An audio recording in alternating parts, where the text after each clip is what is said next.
అతిపెద్ద షాపింగ్ ప్రపంచం సిఎంఆర్ మన కరీంనగర్ లో ప్రముఖ సినీ తారలచే ఆగస్టు 9న గొప్ప ప్రారంభం. యాక్చువల్ గా మనం అన్ని గవర్నమెంట్ హాస్పిటల్ కూడా చూసుకుంటూ వచ్చాం. అక్కడ గవర్నమెంట్ హాస్పిటల్లో ఉన్న మార్చరీ రూమ్స్ కూడా సరిపోక అన్ని డెడ్ బాడీస్ ఉన్నాయన్నమాట.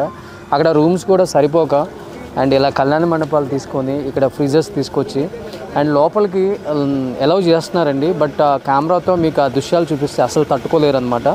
ఒక్కొక్క ఫ్రీజర్లో అంటే వాళ్ళు చెప్తున్నారు, లోపలికి వెళ్తే మనకు ఎక్స్ప్లెయిన్ చేస్తున్నారు కూడా. అండ్ ఒక్కొక్క ఫ్రీజర్లో ఐదుగురు బాడీస్ పెట్టారు. అంటే మీకు అర్థమవుతుంది కదా, ఒకళ్ళది హెడ్ నుంచి ఇంతవరకే ఉంది, ఒకళ్ళది ఓన్లీ కాలు మాత్రమే ఉన్నాయి, ఒకళ్ళది ఓన్లీ హెడ్ మాత్రమే ఉంది, ఒకళ్ళది ఓన్లీ హ్యాండ్స్ మాత్రమే ఉంది.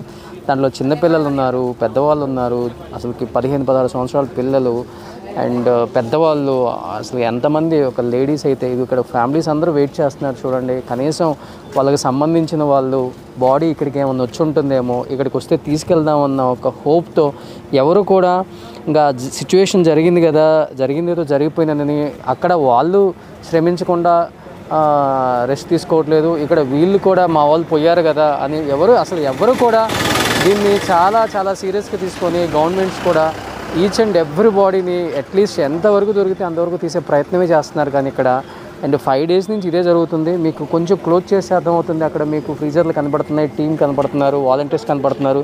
చంద్ర ఇక్కడికి వస్తే నీకు కొంచెం కనపడుతుంది. మీకు ఇక్కడ ఫ్రీజర్లు కనపడుతున్నాయి చూడండి. అండ్ అన్ని ఫ్రీజర్స్లో కూడా బాడీస్ ఉన్నాయి అన్నమాట. అండ్ ఆయన చెప్పారు, నేను లోపలికి వెళ్ళగానే 5 బాడీస్ తప్పితే, అంటే ఈ కళ్యాణ మండపంలో స్టోర్ చేసిన బాడీస్ చూసుకుంటే 5 బాడీస్ తప్పితే ఫుల్గా ఉన్న బాడీస్, మిగతా బాడీస్ ఏది కూడా ఫుల్ బాడీ లేదు. అంటే నేను అడిగాను, ఏంటి ఒక్కొక్క ప్యాక్ చేసేసి ఫ్రీజర్లో ఇన్ని పెట్టారంటే కాళ్ళు, హెడ్, మొండాలు ఇలా కనపడుకుంటూ, అంటే మొండు అంటే మన బాడీ పార్ట్ స్టమక్ వరకు ఉన్న వాళ్ళ పార్ట్స్ మాత్రం అంటే రకరకాలుగా. అంటే ఆ బండరాలు పడిపోవటం వల్ల ఏమవుతుందంటే అసలుకి ఫేస్, ఇలా ఉన్న ఫేస్ కూడా ఇలా వెనక్కి తిరిగిపోవటం, అంటే కంప్లీట్ వెనక్కి తిరిగిపోవటం. అసలు లోపలికి వెళ్ళి చూస్తే మనం తట్టుకోలేకపోతాము. అసలుకి దీన్నైతే ఈ వాలంటీర్స్ వీళ్ళందరూ కూడా కాలేజీ పిల్లలు ఎప్పటికప్పుడు వాళ్ళ రిలేటివ్స్ వస్తే వాళ్ళకి ఇన్ఫర్మేషన్ ఇస్తూ అండ్ ప్రతి బాడీ పైన కూడా క్లియర్గా మెన్షన్ చేశారనమాట. ఐడెంటిఫై చేసి వాళ్ళ నేము, వాళ్ళ హౌస్ నెంబర్తో సహా. మేబీ వాళ్ళు వస్తే ఇచ్చేయడానికి వీళ్ళందరూ కూడా 24/7 వర్క్ చేస్తున్నారండి. నేను ఆల్రెడీ లోపలికి వెళ్ళి వచ్చాను. మీకు కనిపిస్తుంది లోపల కూడా ఈ మొత్తం కంప్లీట్గా డెడ్ బాడీస్తోనే ఉంది. ఇక్కడ టీం అందరూ మీకు కనిపిస్తున్నారు, డాక్టర్స్ బృందం కానీ, పోలీస్ సిబ్బంది కానీ ఇక్కడికి వస్తే కనిపిస్తుంది చంద్ర. వీళ్ళందరూ కూడా ఎప్పటికెప్పుడు వాళ్ళ విధులు నిర్వహిస్తూ వాళ్ళ డెడ్ బాడీస్ని వాళ్ళ బంధువులకు అప్పగించే ప్రయత్నం అయితే చేస్తున్నారు. అండ్ ఇలా 1 కాదు 2 కాదు, మీకు కంటిన్యూగా అండ్ వరుసగా ఎంత దూరం చూసినా కానీ అదే ఉంది. అంబులెన్సెస్ రెడీగా ఉన్నాయి ప్రతిదాని దగ్గర. ఎప్పుడు ఏ బాడీ కనిపించిందా కానీ అక్కడి నుంచి వాళ్ళకి ఒక మెసేజ్ రాగానే ఇమీడియట్గా వెళ్ళి ఆ బాడీస్ని తీసుకురావటం, ఆ బాడీస్ని ఇంకొంచెం ముందుకెళ్తే మీకు కనపడుతుంది. అండ్ ఇది కూడా గవర్నమెంట్ హాస్పిటలే. అండ్ అతను చెప్పాడు, ఫుల్గా ఏదైతే బాడీ కనిపిస్తుందో, అంటే లోపలికి మాస్క్, హ్యాండ్ గ్లౌజెస్ లేని కూడా అలౌ చేయట్లేదు అన్నమాట. ఎందుకంటే మళ్ళీ ఇప్పుడు ఇన్ఫెక్షన్స్ ఏమొస్తాయో. ఎందుకంటే బాడీ 3-4 days అక్కడ వాటర్లో ఉంది. ఆ బాడీ అంతా కూడా చాలా వరకు పాడైపోయి ఉంటుంది, ఇన్ఫెక్షన్స్ వస్తాయని చెప్పేసి కూడా చాలా సేఫ్టీ తీసుకుంటున్నారు.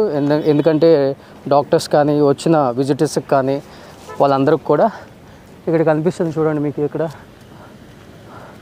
ఆ వచ్చిన బాడీస్ని క్లీన్ చేసేది అక్కడ మనకి పోస్ట్మార్టం చేసి, ఈ పోస్ట్మార్టం చేసిన తర్వాత వీటన్నిటిల్లో స్టోర్ చేసిన తర్వాత ఇక్కడ బాడీస్ సరిపోక, అంటే ఇక్కడ కూడా బాడీస్ ఒక బాడీ మీద ఒక బాడీ గుట్టలుగానే వేసింది.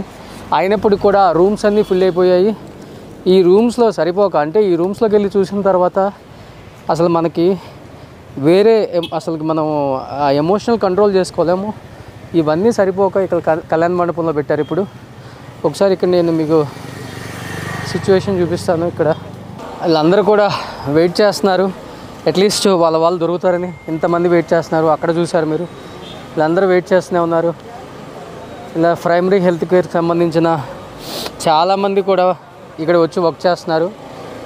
ఇక్కడ ఐసోలేషన్ వార్డు, ఇక్కడ క్లీన్ చేసుకున్న తర్వాత బాడీస్ని ఎవరన్నా ఐడెంటిఫై చేసి అట్లీస్ట్ ఫుల్ బాడీతో వచ్చిన వాళ్ళని అయితే ఇక్కడ క్లీన్ చేసి ఈ రూమ్లో, ఇక్కడ ఐసోలేషన్ వార్డు, ఇక్కడ మార్చురీకి పంపించేసి, ఇక్కడ మార్చురీ పోస్ట్ మార్టం అయిపోయిన తర్వాత ఇమీడియట్గా బాడీస్ని ఇక్కడి నుంచి పంపిస్తూ ఉన్నారనమాట మిగతా ఏరియాస్ కంటే. ఇక్కడైతే ప్లేస్ లేదు.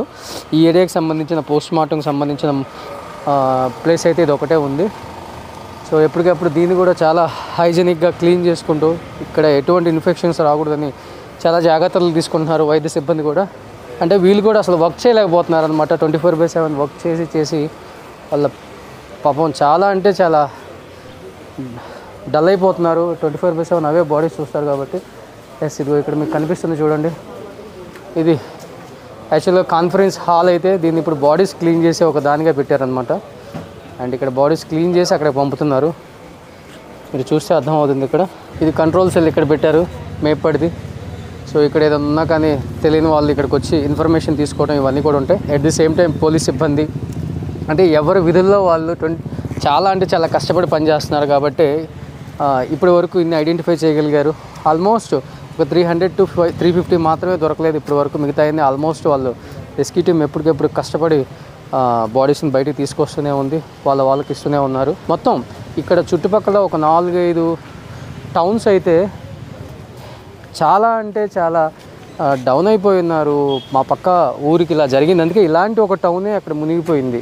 అంటే రేపు అక్కడ సంభవించింది ఇన్ ఫ్యూచర్ ఎలా ఉంటుందని ఒక భయం అయితే అందరిలో కనిపించింది అనమాట. ఎందుకంటే ఇవన్నీ చూడండి ఒకసారి మీరు చూస్తుంటే బ్యాక్గ్రౌండ్లో ఆ టీ ఎస్టేట్స్ ఎంత అందంగా ఉంది. ఈ సిటీస్ అన్నీ ఎంత అందంగా ఉన్న సిటీలకు ఒక్కసారి ఇలాంటి ఒక ప్రళయం సంభవిస్తే తట్టుకోలేని ఆ ప్రజలు ఏం చేయాలని ఒక ఆందోళనకు గురవుతున్నారు. ఒకసారి ఇంకా లోపలికి వెళ్ళి ఇంకేమన్నా మనకి ఏం అప్డేట్ వస్తే ఒకసారి చూద్దాం. అసలు ఇక్కడ బాడీస్ ఇరుకా వల్ల బాడీస్ ఇరుకా ఇల్లే వదల ఇప్పుడు వరకు ఎత్తన బాడీస్ வந்துட்டுருக்கா இதுக்கு வரல இங்கே தான் க்ளீன் பண்ணிகிட்ருக்க பாடிஸ் எல்லாமே. ஓ இன்னைக்கு வரல இன்னைக்கு ஓகே நேற்று எத்தனை பாடி வந்துட்டுருக்கு? ஓகே ஓகே ஃபுல்லு பாட்டாக வந்துட்டுருக்கா இல்லை பீஸாக வந்துட்டுருக்கா? ஃபஸ்ட்டு எல்லாம் பாடி வந்துட்டு அப்புறம் செகண்ட் டேஸ் எல்லாம் பாடி பார்ட்ஸ் வந்து. ஓ ஸோ இப்போ குழந்தை நிறைய பேர் இருக்கா இல்லை பெரியவங்களும் நிறைய பேர் இருக்கா? அப்படி இல்லை, குழந்தை இருந்து லேடிஸ் இருந்து జెంట్స్ ఇருந்து. ఓకే సో ఫస్ట్ డే మాత్రమే బాడీలు వచ్చాయంట. సెకండ్ డే నుంచి అసలు ఒక్క బాడీ కూడా రావట్లేదు, అన్ని పీస్లే వస్తున్నాయి. హెడ్, లెగ్స్, హ్యాండ్స్ సపరేట్ వస్తున్నాయి, కానీ ఎవరిదో కూడా ఐడెంటిఫై చేయలేకపోతున్నాం మేము కూడా. ఇక్కడ వాళ్ళు వచ్చే బాడీని చూస్తుంటే వాళ్ళకే ఎమోషన్ కంట్రోల్ అవ్వట్లేదని చెప్తున్నారు అనమాట. సో இப்போ వరకు ఎత్తన బాడీ வந்துட்டு ఇంకా టోటల్ ఇంకా 169 ఇంకా ఇక్కడ ఈ కేవలం ఈ హాస్పిటల్కి మాత్రం ఇప్పటికి వరకు 169 బాడీస్ వచ్చాయంట. అందులో మ్యాక్సిమం లేడీస్ ఉన్నారు, చిన్నపిల్లలు ఉన్నారు, పెద్దవాళ్ళు ఉన్నారు, అండ్ కిడ్స్ ఉన్నారు. ஓகே எப்போ நிறைய பீஸ் தான் வந்துட்டு இருக்கு. இப்போ செகண்ட் டேஸ் தேர்ட் டேஸாக பீஸ் வரும். அந்த இதெல்லாம் பார்க்கும்போது எப்படி இருக்கும் உங்களுக்கு? ஃபஸ்ட் டேக்கு வந்து పర్వాలేదు, సెకండ్ డేస్ ఎல்லாம் అழிஞ்சிருக்கு. అంటే మేము పనిచేస్తున్నాం కానీ మేము కూడా ఏడుస్తూనే పనిచేస్తున్నాము. ఒక బాడీని చూస్తే ప్రాబ్లం లేదు, ఓకే మనం ఇంకా జరిగింది అనుకోవచ్చు, కానీ అలా బాడీ ఎవరిదో కూడా తెలియకుండా పీస్లు వస్తుంటే అవి చూస్తుంటేనే ఏడుపు వస్తుంది మాకు. అవి ఏడుస్తూనే పనిచేస్తున్నాం. ప్రతి బాడీకి కూడా అదే జరుగుతుంది, కంట్రోల్ చేసుకోలేకపోతున్నాం మేమే అని చెప్తున్నారు ఇక్కడ ఈ వైద్య సిబ్బంది కూడా. అండ్ మార్చరీ రూమ్లో అంటే అసలుకి పరిస్థితి ఎలా ఉందో అర్థమవుతుంది మీకు. అంటే జస్ట్ మీకు తెలియటం కోసమే ఇది ఎలా జరిగింది, అసలు ఇంత దారుణం అనేది ఎలా జరిగిందని ఒక దానికోసమే మేము ఇంతగా కష్టపడుతున్నాం తప్పితే వేరే ఏం లేదండి. అండ్ ఇంకా ముందు అంటే ఇక్కడే 169 వచ్చినాయి అని చెప్తున్నారు, అక్కడ ఆల్రెడీ మనకి 200 చెప్పారు. అంటే ఇలా ఒక్కొక్క గవర్నమెంట్ హాస్పిటల్లో ఒక్కొక్క విధంగా తీసుకొచ్చి ఎంతవరకు స్టోరేజ్ ఉందో అంతవరకు స్టోర్ చేసి ఇమీడియట్గా ఇక్కడ మనకి పోస్ట్ మార్టం చేసుకొని ఇక్కడ స్టోర్ చేస్తున్నారు. సో ఒకసారి ఇంకా ముందుకు వెళ్దాం. ముందు ప్రైమరీ హెల్త్ కేర్ సెంటర్స్లో కానీ గవర్నమెంట్ హాస్పిటల్స్లో కానీ సిచ్యువేషన్ ఎలా ఉందో ఒకసారి చూద్దాం. అంటే ఆల్మోస్ట్ ఇక్కడ ఏరియాస్ కూడా కొంతవరకు వాటర్ స్ప్రెడ్ అయినా కానీ ఏరియాస్కి ఎటువంటి హామ్ జరగలేదు, డ్యామేజ్ అవ్వలేదు కూడా ఎక్కడ కూడా. ఇంకా ముందుకు వెళ్దాం ఒకసారి.